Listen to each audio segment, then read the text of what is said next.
Kawasan Dieng yang berada di wilayah Kabupaten Banjarnegara, Wonosobo, dan Batang merupakan kawasan yang memiliki sejarah geologi yang panjang. Kini, dengan proses geologi yang ada, memunculkan belasan kawah dan telaga yang tersebar di sejumlah tempat. Meski kini banyak yang dijadikan objek wisata, tetapi secara rutin pos pengamatan Gunung Api Dieng melakukan pemantauan. Sebab kawah masih memungkinkan meletus dan mengeluarkan gas beracun. Dengan kekayaan sejarah geologi, kultur, dan hayati, Dieng sempat dibicarakan agar supaya menjadi geopark.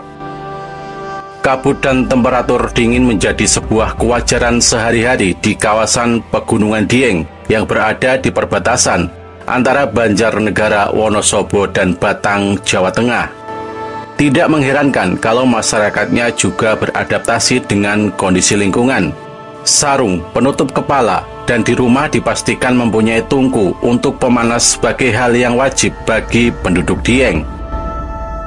Tidak hanya alamnya yang indah, Dieng masih menyisakan belasan kawah aktif yang terbesar di 3 kabupaten.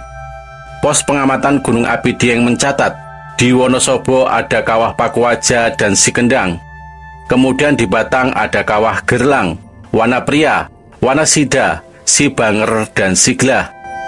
Sedangkan paling banyak kawah masuk wilayah administratif Banjarnegara, yang meliputi kawah Sinila, Timbang, Candra di Muka, Sileri, Pager Kandang, Sikidang, Bitingan, dan Sibanteng. Dalam buku Anne S. Troelsta yang terbit tahun 2016 berjudul Bibliography of Natural History Travel Narratives, dituliskan bahwa Franz Wilhelm Junghun yang berkebangsaan Jerman itu telah menjelajah Dieng sekitar tahun 1850-an. Junghun sangat berjasa sebagai peneliti dari berbagai perspektif, mulai ilmu bumi, vulkanologi, geologi, dan botani. Dari awal eksplorasi itulah kemudian belakangan banyak ahli yang melakukan riset bagaimana terbentuknya kawasan di Dieng. Dari referensi di situs resmi Badan Geologi Kementerian dan Forum Geosaintis Muda Indonesia menyebutkan, pembentukan Pegunungan Dieng berdasarkan umur relatif, sisa morfologi, tingkat erosi, hubungan stratigrafi, dan tingkat pelapukan. Dalam pembentukan Pegunungan Dieng, ada 3 episode, yakni formasi prakaldera, episode kedua kaldera, dan episode ketiga aktivitas gunung api.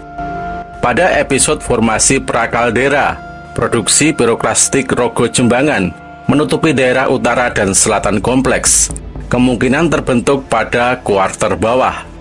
Kawah Telerep yang berada di batas timur terbuka ke arah selatan, membentuk struktur dome berkomposisi Hornblende andesit. Krater vulkanik Prau ke arah utara dari Telerep. Prau vulkanik menghasilkan endapan piroklastik dan lava andesiti basaltis. Fase awal ini terjadi letusan besar dari Gunung Dieng yang menimbulkan depresi Batur sebagai kaldera raksasa dataran tinggi Dieng. Sisa morfologi yang paling terlihat adalah dengan adanya morfologi Gunung Prau sebagai salah satu pagar dari kaldera tersebut. Sedangkan episode kedua merupakan aktivitas vulkanik yang berkembang di dalam kaldera. Di antaranya adalah Gunung Bisma, kawah tertua yang terpotong membuka ke arah barat. Kemudian Gunung Seroja dengan usia yang lebih muda, dengan tingkat erosi selope yang kurang kuat. Lalu Gunung Nagasari, merupakan gunung api komposit berkembang dari utara ke selatan, berada di Dieng, Kecamatan Batur.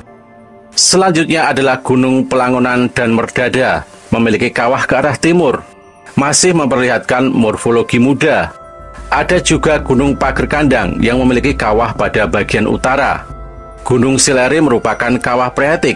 Gunung Igir Binem merupakan gunung api strato dengan 2 kawah dan disebut sebagai Telaga Warna, serta kawasan Gunung Gringo Petarangan yang berada di daerah Depresi Batur. Letusan kedua menimbulkan terbentuknya morfologi tinggian yang menjadi perbukitan kerucut vulkanik dan morfologi rendahan. Akibat depresi membentuk suatu cekungan. Perbukitan vulkanik yang dihasilkan membentuk beberapa bukit yang sering dikenal sebagai Bukit Sikunir, Gunung Pakuaja, Gunung Bisma, dan Kompleks Batu Ratapan Angin. Kemudian dari morfologi rendahan yang dihasilkan, terisi oleh air yang membentuk beberapa telaga, yang kita kenal sebagai Telaga Warna, Telaga Pengilon, Telaga Menjer, Telaga Cebong, Telaga Merdada, Telaga Deringo, dan Telaga Suwiwi.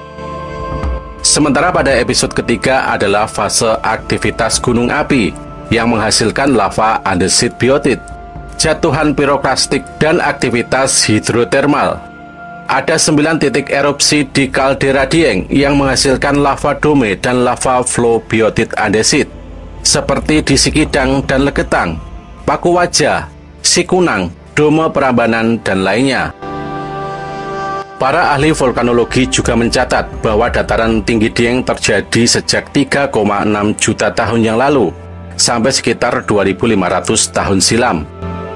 Ada fase meletusnya Gunung Perahu, kemudian disusul letusan-letusan di wilayah kaldera, serta paling muda mulai 8.500 tahun lalu, berupa letusan kerucut vulkanik di bagian selatan Dieng. Kepala Pos Pengamatan Gunung Api Dieng Surip mengatakan, kawah-kawah yang masih aktif di dataran tinggi Dieng harus terus dipantau oleh pos pengamatan. Meski ada sejumlah kawah yang dibuka untuk destinasi wisata, tetapi pos pengamatan harus terus melakukan pemantauan, karena kawah tersebut masih tetap aktif. Bahkan kadang ada letusan meski sifatnya freatik. Kejadian terakhir adalah letusan Kawah Sileri pada April tahun 2018 lalu. Letusan itu kecil, hanya menjangkau sekitar 100-200 meter sekitar kawah. Letusan yang sama terjadi pada 2 Juli tahun 2017, yang membuat sejumlah wisatawan luka-luka. Menurut Surip, yang lebih perlu diwaspadai dari kawah-kawah aktif di dataran tinggi Dieng adalah gas beracun, kalau letusannya sifatnya hanya freatik dan bukan erupsi yang besar. Berdasarkan data sejarah letusan, sejumlah kawah di Dieng berkali-kali meletus, tetapi paling besar dampaknya, berdasarkan sejarah yang tercatat, adalah letusan Kawah Sinila, yang menyemburkan gas beracun pada 20 Februari tahun 1979. Setidaknya 1.409 korban meninggal kala itu. Selain itu, gempa bumi dan letusan yang terjadi di Kawah Sileri pada tahun 1944 menyebabkan 59 orang meninggal, 38 luka-luka, dan 55 orang hilang. Korban jiwa juga tercatat ketika terjadi letusan di Kawah Batur pada tahun 1939 dengan korban jiwa 5 orang. Data dari Pusat Vulkanologi dan Mitigasi Bencana Geologi mencatat sejarah letusan sejak tahun 1450 di Pakuwaja.